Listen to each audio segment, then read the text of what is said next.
Tama po, no? So, tignan natin to kung tatamaan na natin yung ano na yan, no? Yung shell ng shotgun. Let us see kung tatamaan natin, kung tinamaan naman. So, ano, no?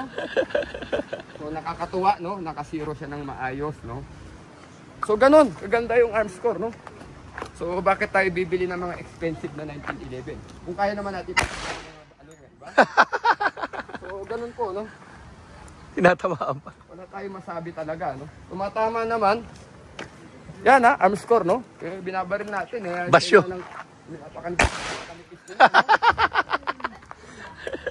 Ubusin mo yata yung basyo dito, admin, ha?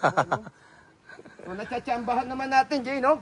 Tsamba, oo. Tsamba yun. 3 beses na tsamba. Tsamba naman. Tinatama naman natin. Tsamba natin, no? Tsamba talaga. Yun, siya full pa rin. Talaga, no? So, wala naman tayong masabi talaga sa arm score. Ma'am Lilibet Vasquez and Sir Noel Somalia ng Arm Store Marikina. Basyo pa rin. Ayan, sana tama ba? No? Sa full pa. So wala na po tayong masabi talaga. Arm Score the best, no? World class, no? World class po. So ba't pa kayo bibili ng mga mamahaling 1911? Nandito na yan sa Arm Score. One Gun Pilipinas, Arm Score Marikina in partnership with our group. Maraming salamat po. Magandang hapon.